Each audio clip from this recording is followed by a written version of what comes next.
Salut à tous l'équipe, c'est Vox, j'espère que vous allez bien. Ça fait des années que j'attends cette vidéo afin de recevoir les composants qui sont juste ici. On va essayer de monter une configuration PC pour cette année 2020 et vous allez voir que c'est pas si compliqué que ça. Bien évidemment, si vous êtes à la recherche d'une configuration PC, n'hésitez pas à aller faire un petit tour sur ma chaîne YouTube. J'en fais pas mal, quasiment une fois par semaine pour tous les budgets.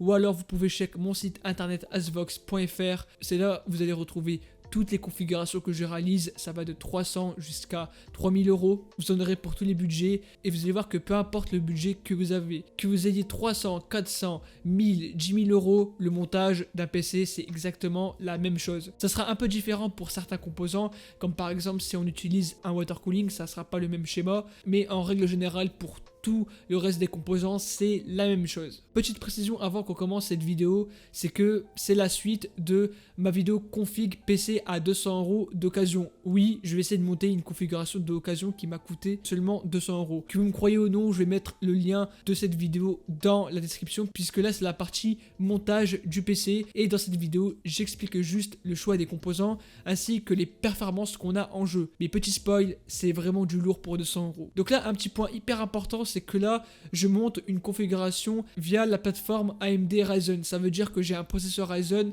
la carte mère qui va avec, etc. Le montage sera similaire si vous avez un processeur Intel, juste à quelques exceptions près, mais sinon, c'est la même chose. Du coup, voilà, je vais arrêter de faire cette introduction qui dure pas moins de 5 minutes. Mais maintenant, je vais vous laisser. C'est parti pour commencer cette vidéo sur un montage PC. Allez, c'est parti!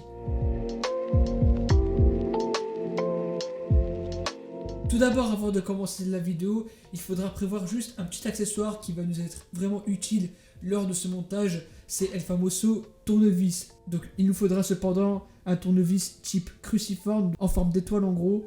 Et ça nous permettra de visser tous les composants dans le boîtier. Donc là, comme vous voyez, je suis sur une carte mère AMD, ce qui fait que là, le processeur est juste ici, et que comparé à Intel, les pins se trouvent directement sur la carte mère. Or là, avec AMD, c'est l'inverse, donc faut faire hyper gaffe parce que si jamais vous faites tomber votre processeur et qu'il y a un ou deux pins qui sont tordus, il se peut que votre PC ne démarre pas. Donc faites très attention à ça. Il se peut que même moi je le fasse tomber, là, ça arrive. Et du coup, dans ce cas-ci, faut remettre les pins, mais c'est vraiment galère de chez galère. Du coup, là, on commence et on va, dans un premier temps, enlever le loquet qui se trouve juste ici. Donc là, vous le levez juste et c'est exactement pareil chez Intel. Ensuite, par rapport au sens, là, ce n'est vraiment pas compliqué. Il faut savoir une chose, et ça, c'est une astuce que je vous donne, c'est que pour tous les processeurs Ryzen, il faut que l'écriture là, Ryzen, bon là vous voyez qu'il est un peu sale juste parce qu'il a été utilisé et que surtout c'est un PC d'occasion. Mais en gros, il faut que l'écriture soit du côté droit par rapport à la carte mère. Chez Intel, il faut que l'écriture soit en face. Ou alors ce que vous faites, c'est que sur la carte mère, vous allez voir que sur la carte mère, il y a comme un sort de détrompeur. Donc en gros, c'est juste une flèche qui est indiquée juste ici. Alors je ne sais pas si vous allez vraiment voir, mais cette flèche-là vous indiquera le sens où installer le processeur. Là c'est pareil, j'ai une petite flèche, donc ce qu'on appelle un détrompeur. Et donc là pour le coup, la flèche se trouve juste ici. Et vu que la flèche sur la carte mère était indiquée en haut à gauche, faut juste que je mets mon processeur de ce côté-ci, soit l'écriture Ryzen du côté droit. Donc c'est parti, on parle pas chinois, on enlève juste le loquet comme ceci et on le met dans le bon sens. Alors faites très attention aux pins. Faut surtout pas mettre ses doigts sur les pins, sinon c'est mort. Vous le posez juste délicatement, faut pas aller comme un bourrin, sinon ça ne sert à rien. Et une fois que vous voyez qu'il est rentré, secouez-le juste, histoire qu'il rentre bien. Et puis vous fermez le loquet. C'est exactement pareil chez Intel. Donc là, on a mis le processeur et on va directement passer aux ventirades. Alors faut faire attention parce qu'il y a plusieurs types de ventirades. Donc on a les ventirades de base comme celui-ci de chez AMD Ryzen. Au passage, et je le répète, c'est une config d'occasion, ce qui fait que je n'ai pas la pâte thermique préappliquée. Alors que si vous montez un PC Ryzen qui est complètement neuf, vous devez avoir de la pâte thermique préappliquée. Donc ça sera une surface grise et vous mettez directement les ventirades. Mais comme moi, je n'ai simplement pas la pâte thermique et qu'il a déjà été utilisé, il faut que je remette une couche. Mais surtout, lorsque vous faites une config Ryzen, vous avez deux types de ventirades. Donc vous avez le classique qui se nomme le AMD OS Prism, qui est en gros le ventirad classique de AMD qui nous suffira largement. Et ensuite vous avez le ventirad RGB, je vais essayer de mettre une image, mais en gros ce que je veux dire c'est que ce n'est vraiment pas le même schéma. Pour ce genre de ventirail, il faudra dans un premier temps enlever les 2 caches qui sont juste ici. Par contre, une fois que vous l'avez enlevé, il ne faut surtout pas perdre cet accessoire parce que ça nous permettra d'installer le ventirail. Donc moi je vais juste bien le remettre, mais c'est là où nous mettrons les vis. Voilà, comme ça c'est parfait. Moi pour ma part, il faut que je mette une couche de pâte thermique et puis que je pose délicatement le ventirail. Alors il y a plusieurs sens où le mettre, soit on le met comme ça, soit on le met directement comme ça. Mais si jamais vous avez de grosses barres de RAM, vaut mieux le mettre de ce sens, vu que la partie supérieure du ventirail risque de gêner l'installation des barrettes de RAM. Donc moi, vu que j'en ai un, ça ne pose vraiment pas de souci. Et puis ce câble-là, on le reliera directement à notre carte mère. Sur le ventirail RGB, il ne faudra pas enlever les 2 caches puisque vous devez poser le ventirail sur le processeur et l'attacher directement aux 2 loquets. Alors, je vais vous faire montrer. Donc en gros, la première partie, vous la mettez ici et la seconde, pareil. Donc je pense que vous m'avez compris, mais dans tous les cas, je mettrai un extrait de vidéo et c'est exactement la même chose. Donc moi, je vais juste ramener ma couche de pâte thermique, j'arrive. Donc là c'est bon, j'ai récupéré mon tube et ce que je vais faire c'est que je vais directement l'ouvrir. Alors excusez-moi pour le photofocus vu qu'il est en mode manuel. Lorsque vous mettez de la pâte thermique, faut que ce soit juste un petit poids genre. Faut pas en mettre trop. On fait pas une peinture de Mozart, on met juste de la pâte thermique. Donc vous mettez juste une petite noisette. Alors moi je vais doucement vu que le tube a déjà été utilisé. Voilà et stop. Voilà, genre vraiment j'en mets très peu parce que je sais pas si vous avez vu des vidéos hardware de la part des anglophones, mais le mettre en petit poids comme celui-ci, c'est le meilleur schéma pour que la pâte thermique s'étale bien sur toute la surface du processeur. Donc là c'est bon, j'ai terminé. Parce que si vous en mettez trop, voire très peu, ça va faire l'effet inverse. Vous aurez des performances de merde et je peux vous garantir que ça ne va pas durer. Donc là ensuite, je vais simplement mettre le ventirail. Alors comme j'ai dit, il faut enlever les 2 caches pour ce ventirail. Je vérifie surtout à ce que la plaque qui est en dessous soit bien alignée parce que sinon je risque d'avoir des difficultés pour y insérer le ventirail. Et puis c'est parti. Donc là je le pose délicatement sur les 4 trous et puis c'est bon. Et là on peut commencer à visser. Alors par contre, faut pas le visser bêtement comme ça. Il faut faire ce qu'on appelle un schéma en croix. Ça veut dire qu'on commence par la première vis qui est là, on la tourne 2-3 fois histoire de ne pas visser à fond une vis et puis galérer sur la suivante. Donc on vient chercher la vis qui est en face, on refait la même manipulation, ensuite la troisième vis qui est celle-ci, exactement la même chose, et enfin vous faites pareil pour la 4e vis et puis vous retournez jusqu'à ce que le ventirail soit bien mis. Là, donc là je mets bien une, ici pareil, 1, 2, 3 et idem pour la 4e vis. Voilà, vraiment c'est pas compliqué, le but c'est de bien respecter le schéma.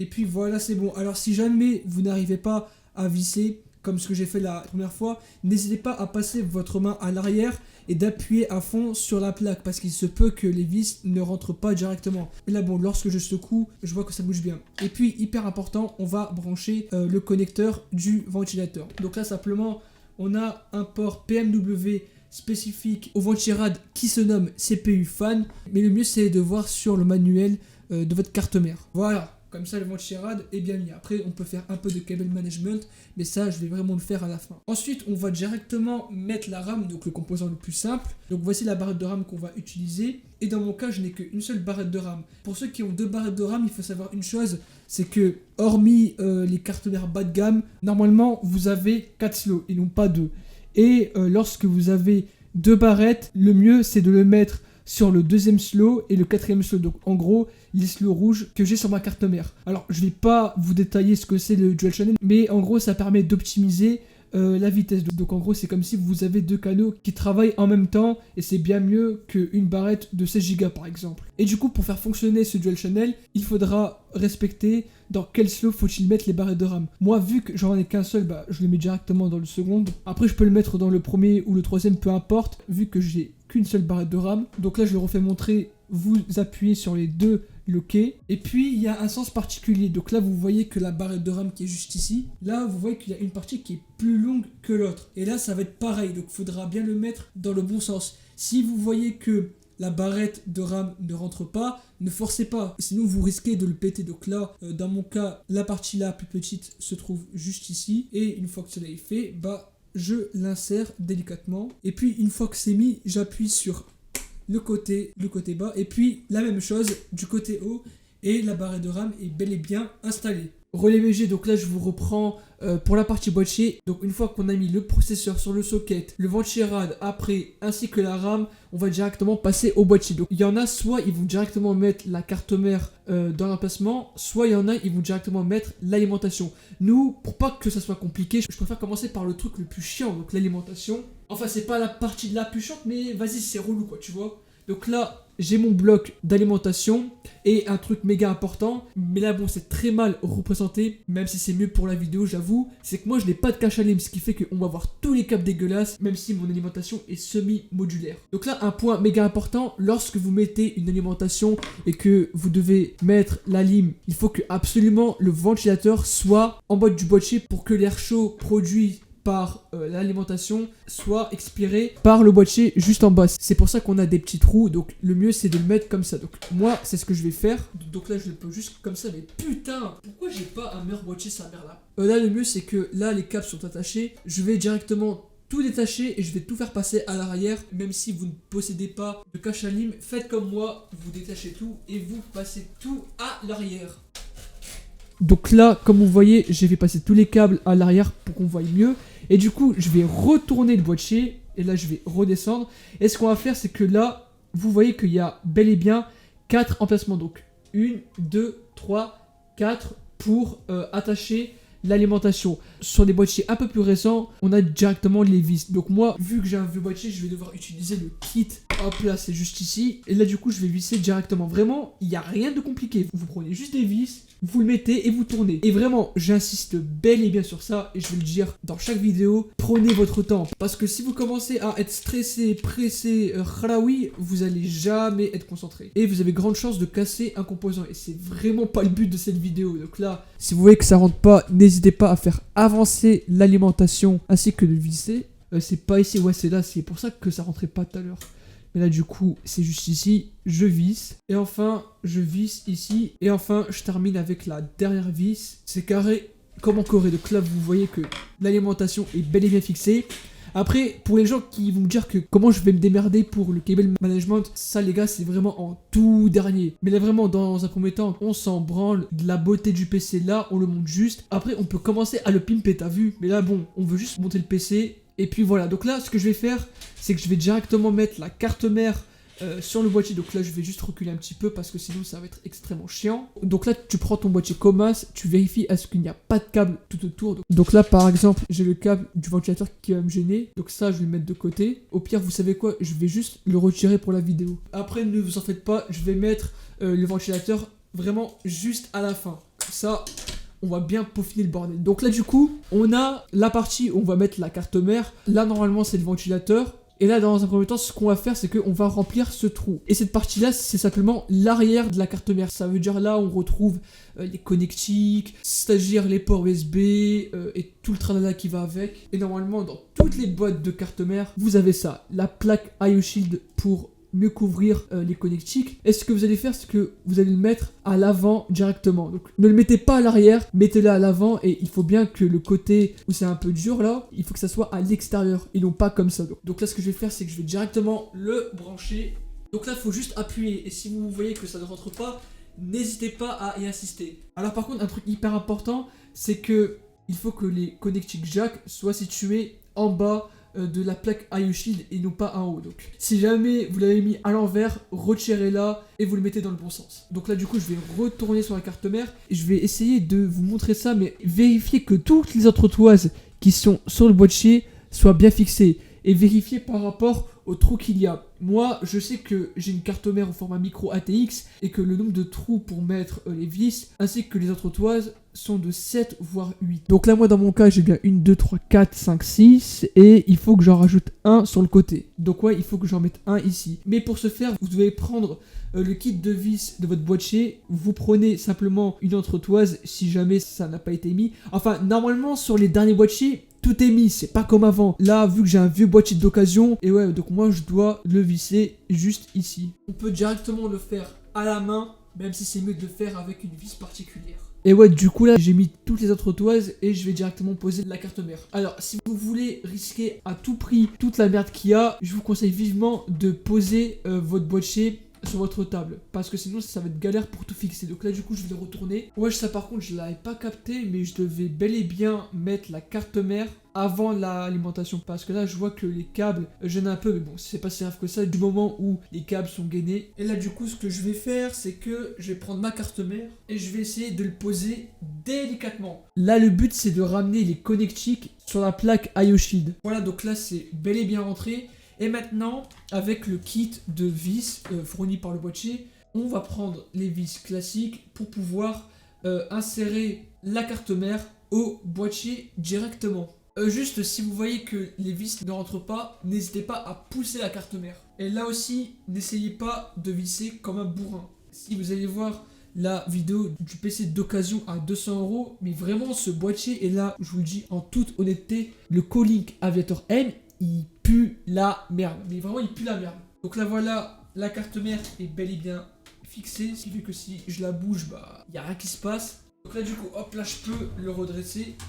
Et moi, ce que je vais faire, c'est que je vais directement à la partie la plus chiante. Ça veut dire au connectique. Mais ça, je vais le faire sur une séquence à part dès maintenant. Voilà, BG, je tourne cette séquence avant même d'avoir mis la carte mère dans le boîtier. Alors s'il te plaît, l'autofocus de merde, voilà. En gros, je voulais vraiment faire cette séquence là pour vous présenter les connectiques du panneau avant. Ça veut dire comment brancher toute la merde qu'il y a pour pouvoir allumer le PC, les connectiques des ports USB à l'avant, des ports jack, bref, vous m'avez compris. Donc simplement pour les retrouver, faut directement se rendre à l'avant du PC. Donc tu vois là, j'ai retourné le PC, tu vois tous les câbles qu'il y a, bah tu les prends et tu les mets à l'avant. Mais ça, fais cette étape là que si t'as monté ta carte mère dans le boîtier. Je le fais juste comme ça pour le tuto et surtout pour bien filmer, parce que sinon ça va être extrêmement chiant. Tenir le boîtier, filmer en même temps, bref, ça va être une galère. Donc autant que je le fasse hors boîtier. Mais vraiment, faites cette étape une fois que vous avez installé la carte mère sur votre boîtier ainsi que l'alimentation. Donc vous prenez les câbles du panneau avant et normalement c'est tout ce bordel-ci. Alors vraiment c'est pas si compliqué que ça au final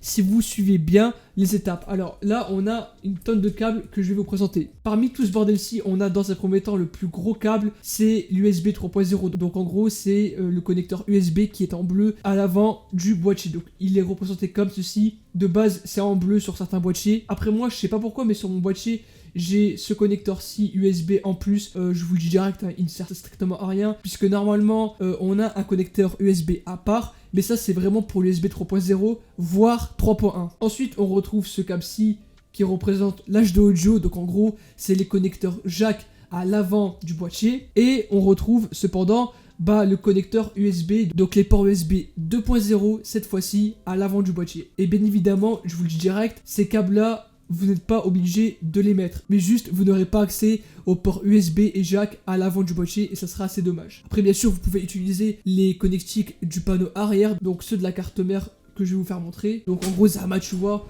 la carte mère elle a des connectiques qui sont 1000 fois mieux que ceux du boîtier que tu peux utiliser. Mais bon, branche-les quand même, on ne sait jamais si tu vas vendre ton PC. Et enfin, on va retrouver ce que j'appelle le câble du chétan, c'est les connecteurs, alors ça c'est hyper important, c'est les connecteurs du bouton power, donc le fait de maintenir plusieurs fois le bouton pour qu'il redémarre, pour qu'il s'éteint, pour qu'il démarre aussi, bref. Si t'as pas ces connecteurs, tu ne pourras jamais démarrer ton PC via le boîtier en tout cas. Et comme vous voyez, c'est plein de petits connecteurs comme ça, donc les débutants vraiment... Et là, je vous comprends, c'est assez compliqué au début, mais il y a un schéma à comprendre que je vais vous présenter dès maintenant. Donc les connecteurs du panneau avant se trouvent principalement en dessous de la carte mère, peu importe les marques, hein. Gigabyte, MSI, Asus, c'est exactement le même schéma. Juste, ça n'aura pas les mêmes noms, mais vraiment, c'est le même schéma. Donc on va commencer par le plus dur, les connecteurs du bouton Power. Donc là, vous voyez qu'on a 1, 2, 3, 4, 5 connecteurs qu'on va devoir brancher sur une connectique.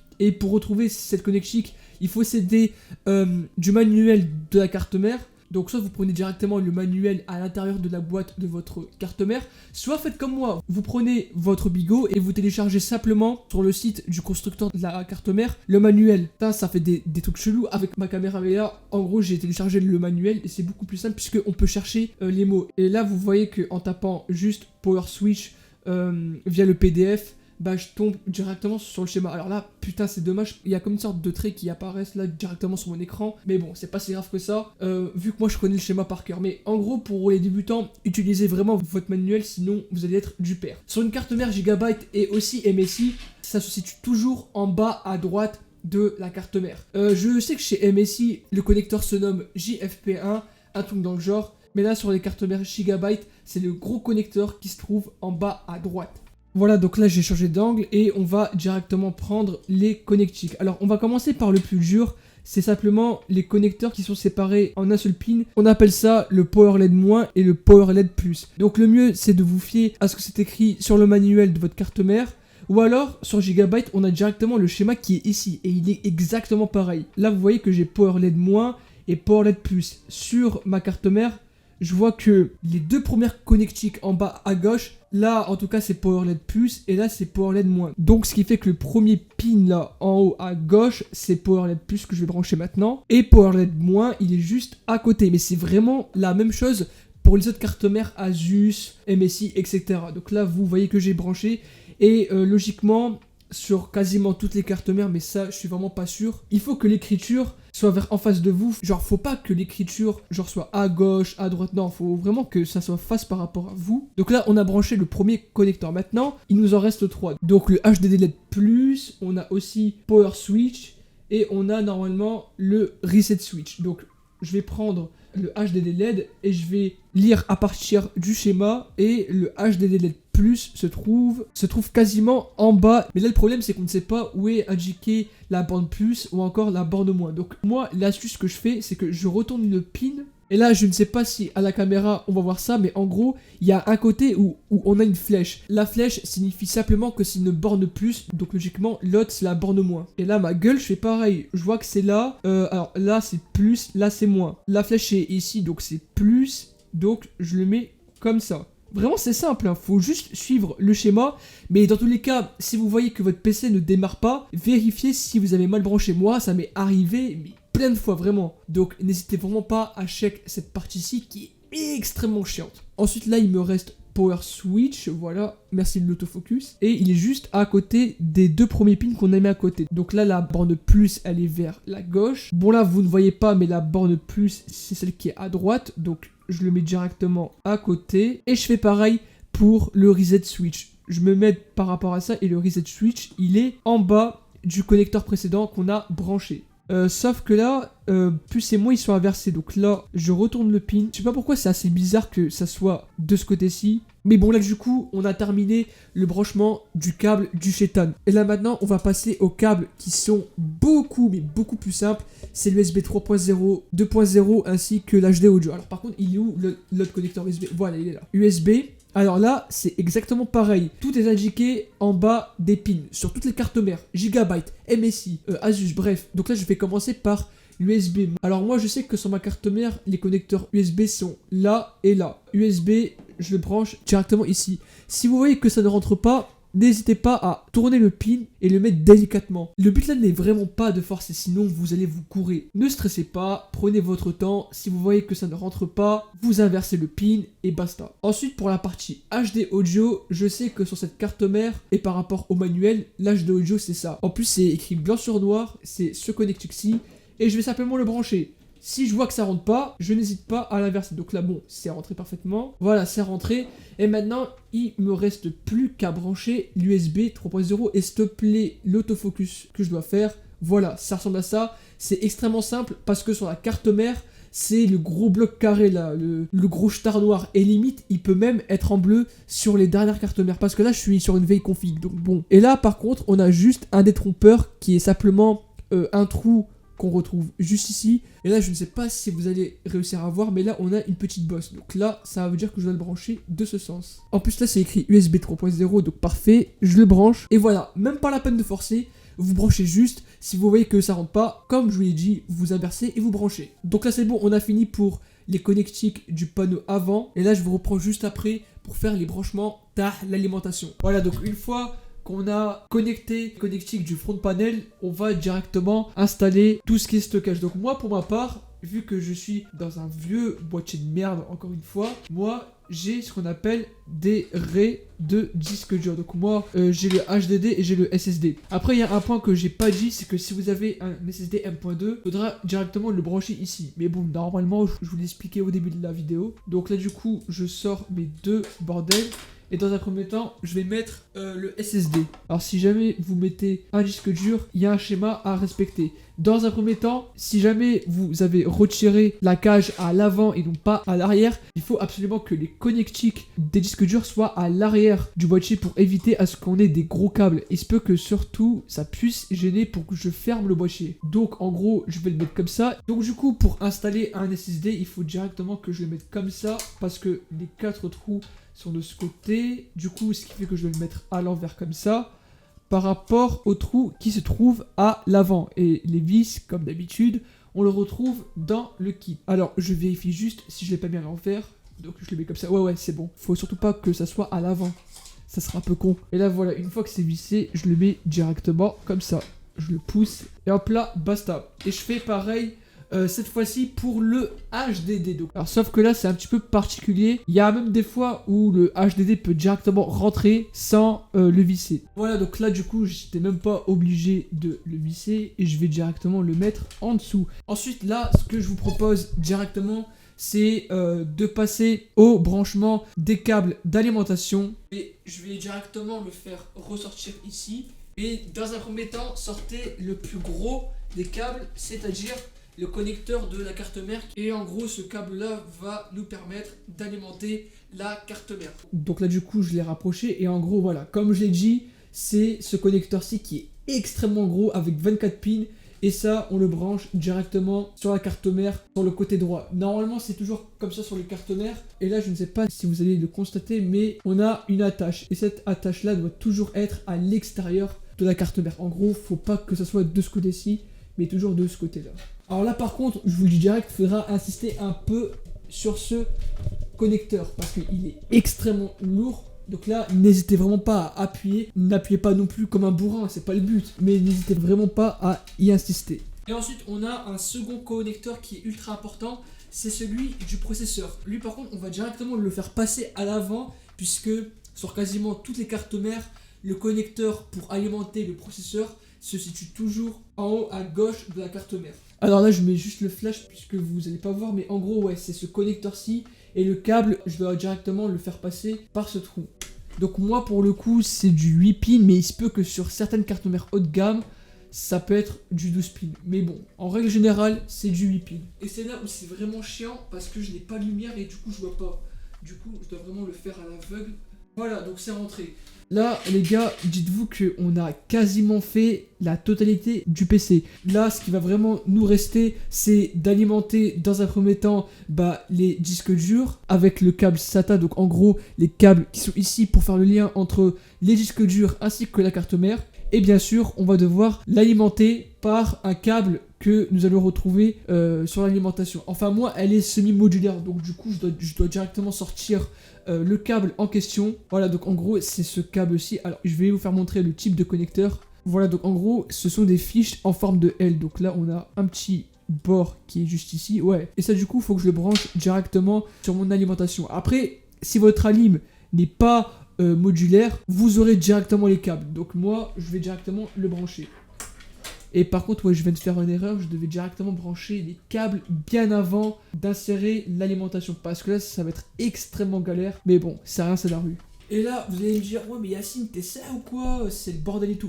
Pas de panique, faut pas stresser. Relax. Et du coup, faut que je retrouve les fiches câbles SATA. Donc là, vraiment, le boîtier, il est merdique. Mais en gros, ce qu'on va faire, c'est que moi, comme j'ai deux disques durs, donc un HDD et un SSD, je vais directement brancher ces deux câbles au disque dur. Là le problème c'est que vous allez pas voir, donc le mieux c'est que je prends mon troisième disque dur, mais en gros le câble qu'on a là on va directement le brancher comme ceci. Alors j'essaye de m'adapter, mais en gros faut qu'on le branche comme ça, tu vois, faut que ça rentre. Et après il y a un second câble à brancher, et lui c'est le câble SATA qu'on va directement brancher de là à la carte mère. Donc là du coup je vais faire pareil pour les deux disques durs, donc je vais les alimenter et je vais mettre les câbles SATA que je vais vous présenter juste après.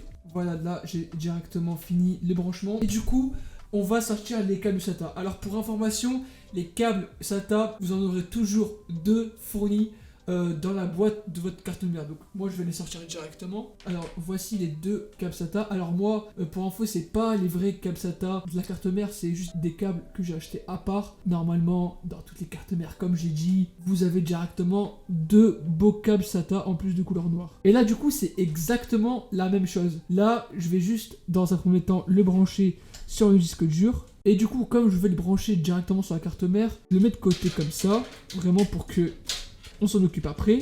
Et je fais pareil pour l'autre câble. Voilà, et une fois que j'ai sorti ces deux câbles, je vais directement les brancher dans les ports SATA. Alors principalement, on les retrouve encore une fois sur le côté droit.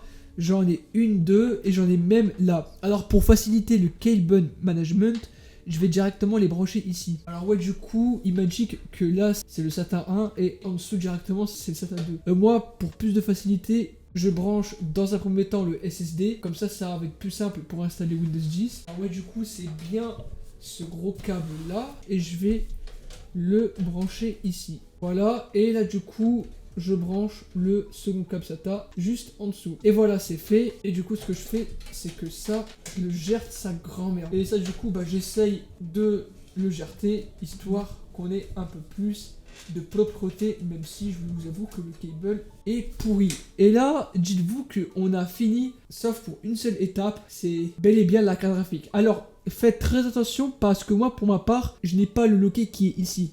Mais c'est exactement la même chose. Donc là, me revoilà et on va procéder à la toute dernière étape de ce montage PC. C'est simplement l'installation de la carte graphique. Alors, c'est pas si compliqué que ça. Dans un premier temps, faut voir si votre carte graphique dispose des entrées d'alimentation PCI Express. Il y a certains modèles comme des cartes graphiques vraiment bas de gamme comme des 1650. Vous ne pouvez même pas avoir de connectique PCI Express. Mais là, dans mon cas, j'en ai. Donc là, dans un premier temps, on a du 8 pins et du 6 pins. Donc là, je vais chercher mes câbles PCI de l'alimentation. Et là, si je fais le focus, ouais, c'est bel et bien du 8 pins avec celui-ci. Et là, on a du 6 pins. Donc là, c'est parfait. Donc là, ce que je vais faire, c'est que je vais aller à l'arrière du boîtier. Et normalement, vous avez un cache à enlever. Alors normalement, sur des boîtiers beaucoup plus récents, vous devez directement visser la carte graphique. Donc là, ce cache-là, je m'en fous, clairement. Vous, ce que vous allez faire, parce que moi, le boîtier, vu qu'il est en occasion et que le mec a déjà retiré les deux slots qui sont juste ici. Ce que vous faites, c'est que vous posez la carte graphique sur le slot, mais vous ne le rentrez pas et juste vous regardez quel slot vous devez retirer. Donc moi, dans mon cas, c'était bel et bien les deux slots qui sont ici. Alors soit ça se dévisse, soit ça s'arrache. Ensuite, ce que vous faites, c'est qu'une fois que vous les avez retirés, vous retournez sur votre boîtier. Alors là, mon slow, là, le loquet, il est pété, mais c'est exactement pareil. Avant de mettre la carte graphique, vous devez absolument ouvrir le loquet. Alors, ne le faites pas sur ce slow, hein. Faites-le bien sur le premier. Moi, bon, vu comme il est pété, je vous montre l'exemple de ce slow. Donc je répète, vous l'ouvrez pour le déverrouiller. Et puis ce que vous faites, c'est que vous ramenez votre carte graphique et vous la posez, mais délicatement. Genre, faut pas aller comme un bourrin. Et moi, vu que c'est pété, faut que je fasse très très gaffe. Et là, vous appuyez doucement, mais genre doucement. Et là, une fois que c'est rentré, vous allez jusqu'au fond et paf. Et normalement, le loquet doit se verrouiller. Ensuite, une fois que vous l'avez mis dans le slow, vous allez sortir simplement les vis du boîtier, donc ceux de la carte mère, du HDD, bref, ce que vous trouvez dans votre boîtier. Et vous allez simplement, sur le côté, là, visser les deux emplacements. Donc là, je commence par celui-ci, j'y vais doucement. Alors moi, vu que il est pété, je dois vraiment faire très gaffe. Et puis, je refais la même manipulation pour le second trou. Et là, du coup, je referme bien la carte graphique et normalement tout est parfait. Voilà, donc une fois que c'est installé, on va maintenant prendre le boîtier et là on va prendre les connecteurs PCI et on va les emboîter dans les deux trous. Donc là c'est du 8 pins. Si jamais ça rentre pas, voilà, dans mon cas, si ça rentre pas, vous tournez le pin. Et si même vous voyez que ça ne rentre pas, il se peut que ce ne soit pas le bon câble PCI Express. Donc là moi j'appuie, donc là je mets bien la caméra et hop là, et je fais pareil pour l'autre pin. Et comme j'ai dit, ne faites pas gaffe au câble, ça on va s'en débarrasser vraiment à la fin. Et voilà, je pense qu'on a terminé le montage du PC, sauf que il faut que je mette le ventilateur juste après. Et une fois que j'aurai démarré la machine, si tout est ok, je ferai le cable management à la fin. Mais du coup, c'était assez compliqué, parce que ce boîtier-là, franchement, il pue la merde. Mais bon, ça va, je me suis débrouillé. Mais par contre, faut en parler de ces câbles-là. Putain, c'est quoi ce bordel, ma gueule? Bon, du coup, il nous reste juste une dernière étape. C'est de prendre le câble d'alimentation. On va le brancher sur une prise secteur. Et juste avant d'allumer le PC, vous le mettez sur on, sur le petit trait. Sinon ça serait con de allumer le PC alors qu'il est éteint. Voilà, donc là du coup on va allumer le PC, donc c'est parti. Imaginez que ça marche pas.